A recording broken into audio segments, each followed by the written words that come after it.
হঠাৎ করেই ভারত সীমান্তে যুদ্ধের দামামা। একই সঙ্গে ২৫০টি ভয়ঙ্কর চীনের তৈরি SH-15 নামের অত্যাধুনিক দূরপাল্লার কামান মোতায়েন করেছে পাকিস্তান। সীমান্ত জুড়ে এই ভারী কামান স্থাপনের খবর প্রকাশ্যে আসতেই নতুন করে উত্তেজনা ছড়িয়ে পড়েছে দক্ষিণ এশিয়ায়। প্রশ্ন উঠেছে, এটি কি শুধুই সামরিক প্রস্তুতি নাকি বড় কোনো সংঘাতের ইঙ্গিত? অপারেশন সিন্দুরের পর এটিকে সীমান্তে ইসলামাবাদের সবচেয়ে বড় সামরিক শক্তি বৃদ্ধি হিসেবে দেখা হচ্ছে।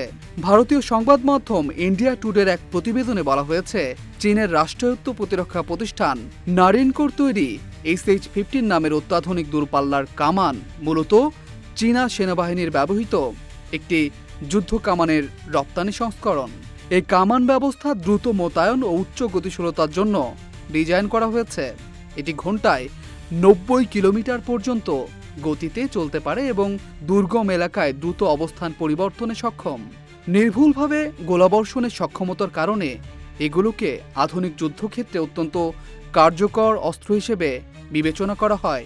বিশ্লেষকদের মতে ভারত সীমান্তে একই সঙ্গে ২৫০টি এমন ভারী কামান মোতায়েন শুধু পাকিস্তানের সামরিক সক্ষমতা বৃদ্ধির ইঙ্গিতই নয়, বরং চীন ও পাকিস্তানের ক্রমবর্ধমান সামরিক সহযোগিতারও একটি শক্তিশালী বার্তা।